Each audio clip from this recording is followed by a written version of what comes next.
there talking to some administrators early this morning, Right. and so what was their message for you, and what was your message to them? Yeah, well, I think one, just how do we prepare to open up school, and what does that look like? Whether that is a back in a classroom setting, whether that's virtual, whether it's a hybrid, and trying to figure out how we do that across the state of Missouri, because different school districts are going to do it different ways.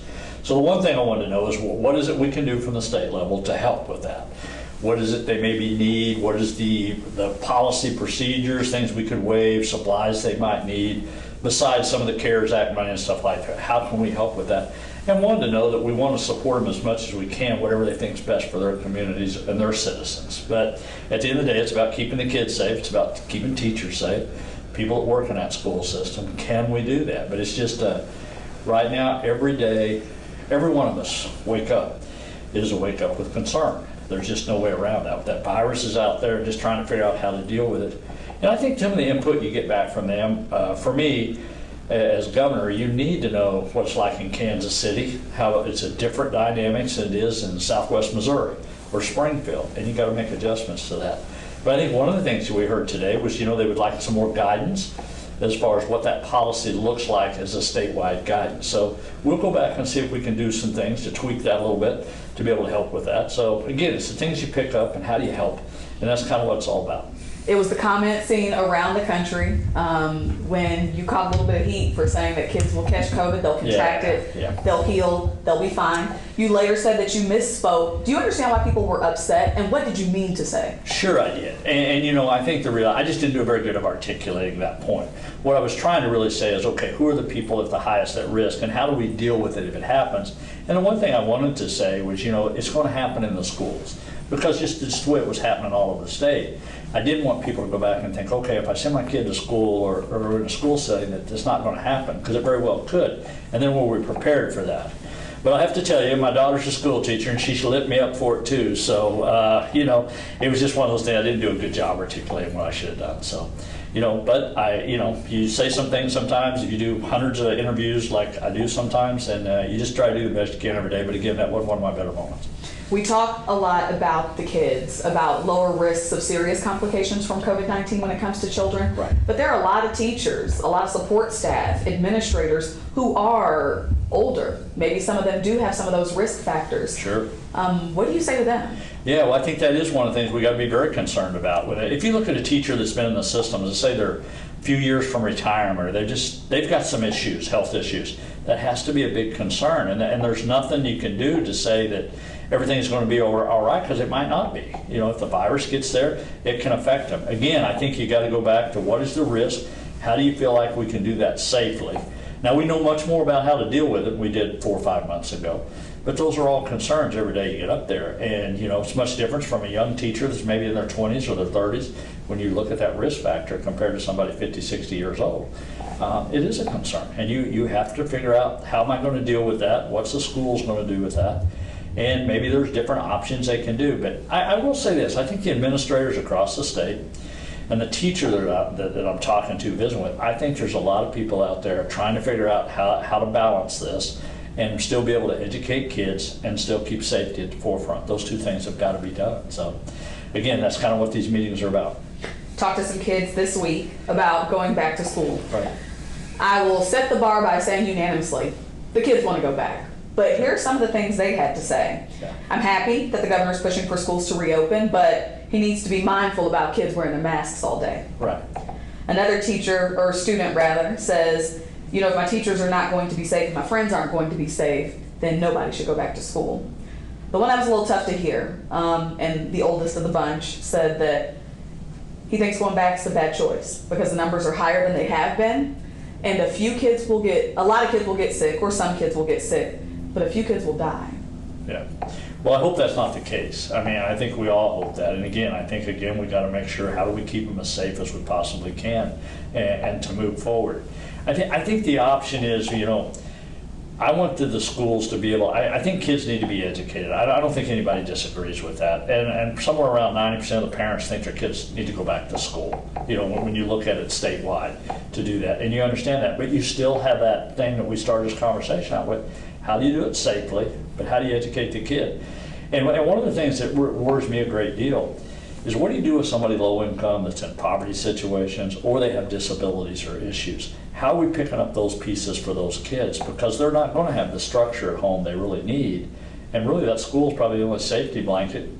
Good, wrong, right, wrong, but that's the way it is. And if they don't have that teacher, if they don't have that medical support, whether that be a school nurse or whether they don't have those meals to get, we got to figure out how to deal with that also. And that's one of the things we talked about also. How do we get that service there? You know, and unfortunately that falls in the school systems a lot of times to help those kids. So again, there's lots of things there. You know, I know some kids will be excited going back to school. Some, you know, will be concerned about that like all of us are. And that risk is out there. I can't promise anybody something bad can't happen when school starts back up, nor can any other business in the state. But again, we try to get as much information as we can, try to figure out how we fight this, and with good, solid information, and how do we move forward? Because we got to figure out ways to move forward. Promised the kids I would get some answers for them. So now that I'm talking to their governor, what is your message to the young folks? Oh, I think the young folks have a tremendous amount of responsibility tonight. When you talk to young folks, let's talk about high school kids. One, I think is really important, and I've got grandkids that are in high school, and I know how much they want to be in school, and I know how important it is for them to get that basic education. And I've done them all the way from, I think, 22 years old down to 1 year now. But that basic fundamental, especially that first, second, third, and fourth years, are just critical right now. So the kids, find a way to make sure you can get the education, whether that's virtual, whether that's a hybrid model, or whether that's going back to school. My message to them, you got to do your part to make sure this works. Because people do want to give you an education, and you got to make a little effort to do it. And unfortunately, just because we're in a crisis, that responsibility, we all have to step up a little bit more. Now, the message I would have for some of them that probably thinks they're a little bulletproof, them 20, 30-year-old brackets that are out there, you got to remember that's the highest category right now that's testing positive every day. As those numbers goes up, that's the group. And you have to take the responsibility to realize who you're going to be around. And I get being young, you know, in the day, but there's a tremendous amount of responsibility on individuals to do their part. And those 20 and 30-year-old brackets need to hear from all fronts, whether it's the governor, whether it's the local levels, whether it's the educator, whether it's the grandparents. You're putting people at risk by doing what we're doing right now. You say young in the day. What day is that, sir? What's that? You said you were young in the day. Young What in the day day, is that, sir? yeah, just a few years back. I can still remember. Just one more on education. Yeah. COVID has wrecked city, state, the federal budget. Yeah. I mean, a million kinds of ways. Yeah. Missouri had to cut more than 400 million, 130 plus million of that came from K through 12 schools. Right. What is your guidance to educators on really having to do more with less resources going into this school year? Yeah, I think it's unfortunate. You know, a year ago when we started, I'd invested more in education than any governor in our state's history, because I really had that part of the workforce development, getting people trained and getting kids ready to go into the workforce and everything. And it was important to me to do that.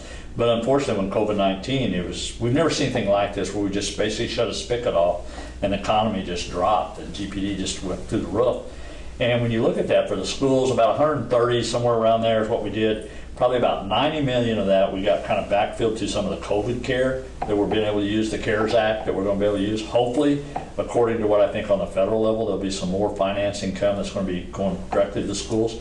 But look, there's no easy answer to the financial side of it. I mean, the state's hurting. We had 440,000 people out of jobs, more than we've ever seen in our state's history. You know, revenues dropped, and it was just one of those things you have to make good decisions. But I also want to remind two people when I talk that was a withhold, much more than just a cut, because if the revenues do get better and things do happen, and there is some positive signs that things getting a little better, that we can refill some of that money before the year is over. One of the biggest issues in Kansas City right now, Governor, is crime. Yeah. We have seen 110 homicides in Kansas City, Missouri alone this year. We are on pace to have the deadliest year in the city's history. Yep. How do we make our community safer? We got to do a better job of getting people on the streets. Look, I was in law enforcement for 22 years. There is nothing good going to come out of a high homicide rate. Because even though we're talking homicides, me and you are today, aggravated assaults, all those other rates are right behind it.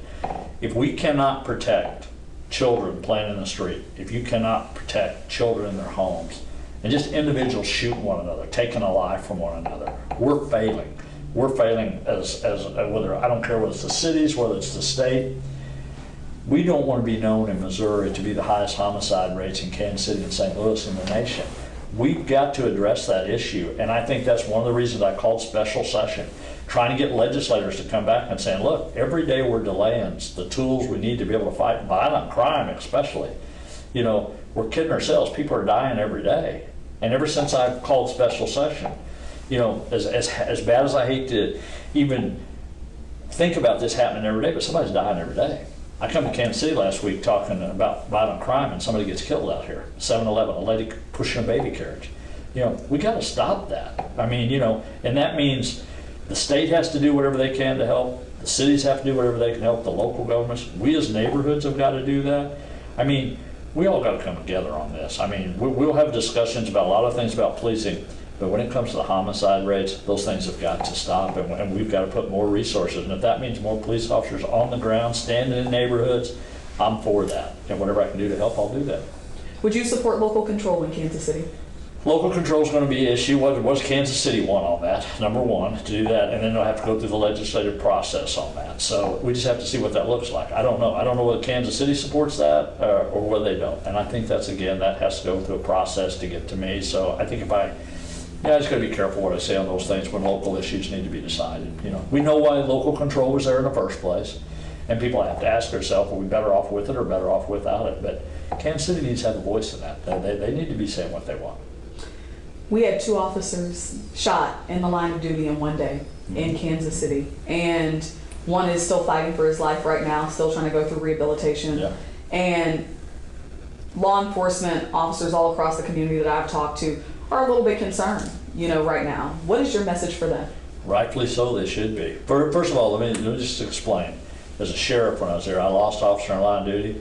I had one shot 6 times. He survived, thank goodness. I had a brother-in-law that lost his life as an EMT. If we don't support those men and women and let them know that we have their backs, let them know that these communities strongly support what they're doing every day, they are doing what none of us want to do. Every day they're protecting people out there on that front lines that people don't want to deal with. Every day they're going to answer that call. When that radio call comes in and they go to a hot zone, they're going to go. And the reality of it is, as we see crime escalate, they're more in risk every day too, and all that. And there's been so much said about other things when it comes to reform, and I get that side of it. And I think everybody would say that, hey, we're willing to do reform and we're willing to look at that. But that's totally different than fighting violent criminals. People out there that are killing one another, police officers are getting shot and killed doing their duties. I mean, if you really think about where this is going, and this is for me from a law enforcement background, we're kidding ourselves if we think people are going to want to be police officers. You know, somebody's wife, somebody's mom and dad's going to say, hey, why do you want to do that for that kind of money and you want to risk your life? And as we well know, how many people's been hurt, whether it's in Springfield, whether it's in Kansas City, whether it's in St. Louis. You know, this thing is escalating, and we got to figure out some way to put a lid on it and stop this. I know you saw protests all over the country after George Floyd's death. Right. A lot of people disturbed by that. And there are a lot of calls for those reforms. And I feel like somewhat along those lines, what I hear is if you support Black Lives Matter, then you're labeled anti-police. If you believe in supporting police, then that means you're anti-reform, anti-supporting Black Lives Matter and progress. Yeah. What is your belief? What is your position? How do we get past that? Yeah, first of all, both of those issues, what we did is we made it so political, you can't even get to where we need to go, almost, because of the divide on there. Look, I'm going to support law enforcement, always have. But as police, there's nothing wrong talking about police reform. I think anybody that was out there that's even in the police officers would say, hey, yeah, we try to change our training all the time. How do we do it better? How do we make it safer? I don't think anybody opposes that. I think at some point you got to get the right people at the right table, people that are in the profession of law enforcement, and say, hey, what can we do to make changes? I think there is changes to be made. I think you'll see that offered up in legislative session. And I think one of the reasons I sent the Post Commission out to start going out around the state to try to see how we can do that, because the Post Commission decides on what the training is. So that's a great first step in bringing people to the table to say, okay, what is those changes you want to make? And as you said, what does reform look like? What does that mean? Because that's in different views and different eyes. And what does that mean? And we got to figure out, one, what does reform look like? What's the end game to reform? But we've had a lot of kids lose their life or be impacted, particularly by gun violence in Kansas City. Okay. If you could talk directly to the kids in our community, what would you tell them? Yeah, you know what? I tell them to be as safe as they possibly could be every day, take every precaution they can to not be in a situation of that. But the reality for these kids is, I'm not so much the kids as I am the parents sometimes. You know, what is the risk factor we're putting people in those neighborhoods? If we care about those kids, and I greatly do, as a grandparent, I want to say I care about these kids, how do we help them to make sure we're not putting them in those positions of violent crime? How do you do that? And for kids, you know, you got to make sure, you know, the peer pressures of the world, who you with, where you going, who you around, who you associating with, and then what's the opportunities for that kid? We're talking about short-term things here when you talk about kids and violent crime on the street. Some of this has been going on for decades. But I think the other thing that has to be part of this is, what are you really going to do for that kid that's out there? What are you going to do for a kid as far as early childhood development, give them an education, give them an opportunity to work? That has to be part of what we're going to do to help that child. You know, saying you're going to put a lot of police officers on the ground, saying you're going to do a lot of things, I get that, I support that. But at the end of the day, what are you going to do long term that really is going to change that kid's life to give them an opportunity to get out of a situation that's been going on for decades? I think that has to be part of the conversation. That's part of the solution. But that's 16 days, 16 years before you get to see a kid that's born, starts out live, before you see that in results. But we got to be willing to invest in that and be willing to wait that 16 years to get that kid an education, give him a chance at a job. Operation Legend was launched after 4-year-old Legend Talaferro was shot in his sleep. Yes. Very emotional and tough moment for this community. Wow. As a result of that, we now have some federal agents who are now in town, and there are some people who are concerned about the reach, if it's going too far. What would you say to the people who do have concerns about Operation Legend? They have made more than 50 arrests to this point, but again, I think there are some people who are a little bit concerned. Yeah. What is kind of your view of the effort? I think anytime you're asking like the federal agencies to come in, and what we asked for that was for help on major crimes, on violent crimes. And I think as long as you're doing that, I think that's what we want to do. To me, I mean, St. Louis has reached out to me, Kansas City has since I've been governor, says, hey, I need a little help in these situations. There's nothing wrong with asking for that. Nobody's asked me to take over their police departments, nor would I. But the point of it is, if they said, hey, we're having the homicide rate, we're needing a little help here, we should ask for that. And just like the federal government coming down here to help with the homicide rates here, I think it's a good thing, helping with the violent crime. The more people we put on the ground to address that issue, the better off we are. So I support that. Now, the question becomes is, what is the overreach? I don't think any of us are willing to let the federal government come in and do all our policing for us. I don't think anybody wants that. So my stance has always been on local control, good, bad, or indifferent. I think you have the local control of your police departments or your sheriff's office, and then your state, and then your federal. And that's the way it should go. But on the other hand, I know sometimes we need help, and it's fine that they're here helping with us. Shifting to COVID-19, Yeah. talk to me about the response at the state level. Where do you think you have had some successes, things you're proud of, and where have there been some areas where you feel like you've had some lessons learned? Oh yeah. Well, let me go back to the beginning of all of this. I think one of the most frustrating things in the beginning was just not having good information. Nobody really knew what COVID-19 was going to go, who it was going to affect early on, and that was a really struggle to try to figure out. I was trying to do a blanket policy to protect everybody in Missouri, and it was frustrating because the national level was getting information, it wasn't accurate. So I think one of the things that really took place in that first 3 or 4 weeks inside, I guess I want to say inside the governor's office, out of a little frustration, I just basically said, look, you know, I don't care what's going on outside the borders of Missouri. I want to know what's going on here. So WashU, MU, some infectious disease doctors across the state, 10 of them, got in a room and we started figuring out, okay, what is really happening in Missouri? And how do we build a model and a dashboard that gives me good information from Missouri? And what we soon found out, how it was affecting St. Louis, how it was affecting Kansas City, how it was affecting the African American community, how it was affecting nursing homes. And then we could start putting resources in those areas at that time to start the beginning of that process.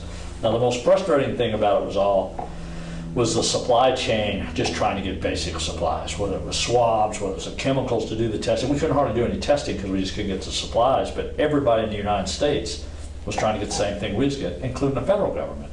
And there was times that we were making orders of shipments, and all of a sudden the federal government would come in, intercept those shipments, take them to other states of more importance. Now that was extremely frustrating that we were. And the other was the dependency on China. I mean, they were the ones selling all the equipment at the time early on, and they were the only game in town, so you didn't have to do that. So we started changing that. The game changers that I would say was once we found out that the hospital system, that the medical system was stable. We were all concerned about where we were going to learn out of capacity in the hospitals and the ICU beds, the ventilators, all big concerns.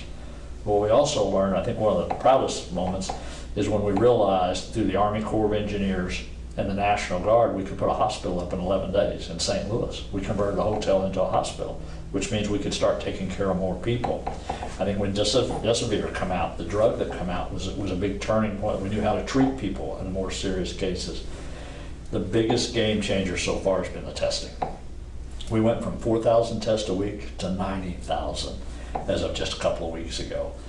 Testing is crucial, and contact tracing. Those are your two biggest issues that you fought all the way, and we're still fighting on the contact tracing to be able to do that. But again, those are probably the things, a lot of good things are going to come out of this. The healthcare system as a whole in Missouri, they'll never get enough credit for what they went through during COVID-19. I mean, we've all been good to them. We all realize how hard they work and the importance of it. But someday we're going to look back at this state and we're going to say they did one heck of a job dealing with that day in and day out on the front lines. Whether it's the healthcare system or those essential workers that were out there, you're going to see a lot of remarkable things happen now this one's over. But it's a struggle every day. You're still trying to get better every day. I think rapid testing is a game changer. When that hits, which I hope will be hitting the next 2 or 3 weeks, rapid testing will be good. Contact tracing will have to be a thing. And then, of course, the vaccine comes. We'll see where that goes. But I think those are the game changers that could happen in the next 4 to 5 months.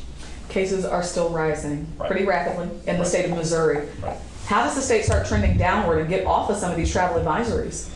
Well, one is we just got to keep fighting this every day. Every day we got to keep fighting it, seeing how we can box it in, how we keep the strategy. I think as the cases go up again, I want to kind of remind you, 45 days ago, we were doing 4,000 to 5,000 tests a week. Now we're doing 90,000. So we're going to see more positive cases because we're finding out where those people are and who they are.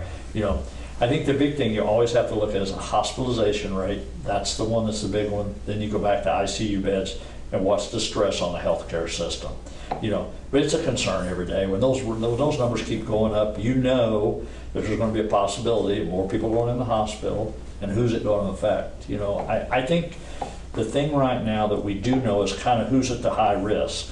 What always worries you, does that risk change? Does all of a sudden it start affecting younger people more than it ever did before?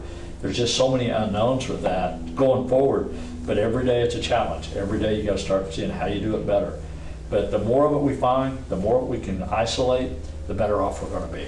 What about the positivity rate, though? And that's what I'm saying. I think the positivity rate is going, as long as we keep doing and continue high numbers of testing, you're going to find that. It depends on where those positivity rates are. Are they people that are going to be hospitalized? Again, that's where I think you got to go back to the hospital numbers. Are these people that's going to find out? You're going to be able to isolate them, quarantine them, and they're going to be able to go home and take care of themselves at that point, or whatever they need. Because majority of people will. But again, you got to find those people and make sure you try to stop the spread of it. From the beginning, you put the ball in Missourians' court. You said, look, do what you need to do, wear the masks, social distance, follow some of these guidelines. Do you regret at all not coming out more strongly on social distancing and some of the measures? I don't think we've ever been weak on social distancing. I mean, from day one, we've talked about that. I mean, every medical expert in the country would tell you social distancing is the most important thing you can do. On the masking side of it, I've always, ever since we did the briefings early on in March, I recommended wearing a mask. What the mask part of it is, I don't believe in the mandate of a mask across the state. I think you got to be very important when you look as governor of the state of Missouri. Different areas are totally different in the state, and you got to understand that. And when you really think, whether it be the Kansas City area, the St. Louis, Columbia, wherever, there's a lot of people who are implementing that on the local levels. But you still have counties out there that doesn't have 5 cases of this, that just don't see the world the way we see it. But anyhow, that was it. It was never about anti-mask. It was anti-mandates that I'm always a little hesitant on. I'm going to shift to the economy to close us out. Small businesses, the lifeblood of every community. Yeah. We've had quite a few staples, some of my favorites in town, permanently closed during the COVID closures. If cases continue to rise, would you shut Missouri down again? Not at this point. I'm not planning on shutting this case down. But look, I think what happens 4 months from now, we don't know. What happens 5 months from now? It's easy for me to sit here and say something like, but right now I don't think going backwards is an option. I think we got to deal with the economy. We got to deal with this virus, and we got to keep moving forward. Because that mom and pop shop you talk about, if we don't, there's going to be more and more of them go out of business as time goes by. If we don't keep trying to work on the economy as we move forward, and frankly, some of those in the service industry got hit the worst. We know that. But again, if we go back, that's just going to compound that problem in the state government. So I firmly believe you got to really work hard. You really got to stay focused on trying to do both. I mean, but we got to be able to manage the economy. We got to be able to try to figure out how to manage this virus, and we got to keep pushing forward. What resources are available for businesses that are trying to fight it out? Well, I think when you look at some of the testing that we're doing now on the statewide, the PPE gear is more available than it's ever been. I think financially, we just put out some money just a couple weeks ago I did for small business owners to go to help, especially the mom and pop shops, and just do everything we can. I think, again, the 500 waivers that I've done since all this took place in 5 months is just unheard of, historical waivers, trying to make sure those businesses are not burdened by regulations, whether that's in the healthcare, whether that's the food industry, whether it's the school systems, you name it, and just keep trying to do things like that every day to try to keep moving us forward. But again, we're not going to get out of this in a week or two. You know, it's going to take time, but we just got to keep working hard every day, trying to push ourselves forward. One, trying to be as safe as we can, and understand that this is a virus, and we just have to be able to deal with it on a daily basis. My last question is, you're running for re-election right now. What is your message to voters in Kansas City? Why should they re-elect you in November, which, I mean, I'm a little bit surprised. It's only 3 months away at this point, essentially. But you are running for re-election. Yeah. What do you want people in our community to know about you and why you should be their choice? You know what, I think look at me, who I am. You know, you've got a record out there of what I've accomplished in my career, what I done 2 years before as governor. You know, when you look at the economy, we were one of the record lowest unemployment rates in our state history. We had more funding in education we ever had in our state's history. We were working in the jobs. We were creating new companies coming here, expansion. Frankly, in January and I was somewhat on cloud 9 because everything was going so well. And the one thing that I focused on from day one was infrastructure, workforce development, and how do we plan for the future of this state. And I'll continue to do that. I mean, when I got back out of the United States Army, I said I'd never leave this state again. I love this state and I love the people of this state. And nobody's going to work any harder than what I will as governor for the people of this state, and try to do that, what I can every day to make it better. Anything else you would like to add? No, it's just, you know what, it's good to be in Kansas City. Sometimes I think how proud I am of this state. There's just so diverse around this state, and I think, but one thing that's in common in this state, there's so many good people every part of this state trying to do good things every day. And it just gives me a little encouragement every day I go to work to know that there's a lot of good people out there trying to do the right thing every day, and I want to continue to do that. Thank you. If you want to do one or two more questions just to keep the tempo, Sure. get a two-shot? Sure. Covered all the stuff that I had on the You list. got a lot of stuff covered today. I did. I know. I try to keep my requests small, but my questions set long. You're good. You're good. You got a lot of it. You know, it really does feel like there is a struggle to get people on one accord just about the data, just about the information, about the guidance, and about how we step forward. Yeah. Are you concerned that even when a vaccine comes, that people won't trust the science, that people won't take Well, it? I don't think there's any question about that. I think when that vaccine comes, you're going to have to figure out, okay, who wants to take that and who doesn't. I think there'll be people out there who say, wait a minute, I think I'll wait a little bit. You know, I think that will be the reality of that. Yeah, I think that's going to be a concern. I think when you look at where we've been through in the last 5 months, before we started, such an unknown. And frankly, a lot of it we do know a lot more about, but there's still the unknown. That's what I said earlier in that interview. You know, right now we kind of think we know who this targets. But what if it took a change for the worse? You know, we don't know that. We don't know if that's going to happen 30 days or not. It could change everything. It could be a game changer. But you just got to keep it every day. You just got to try to get as much good information as you can. And one of the things that we do every day, and now kind of probably on a weekly instead of daily, we try to see what those weekly numbers are. What is that positivity rate? What is the testing capacity we got? And how do we get tests back? I mean, for 5 months, whether it was trying to find swabs, whether it was trying to find chemicals, then you get all that stuff, And then you overwhelm the testing side of it, the quest side of it, can't get the test back. Can't get them processed I fast mean, the enough. process now takes 7 days because you're doing 90,000, which you want to do. So it's just every time it's a hurdle getting from one point to the other, and you just got to understand it's a long haul, and you just got to keep plugging away every day and trying to get that accurate information we all want, and it just changes the whole time on you a little bit. But we're getting there. We're getting there. We got to push forward.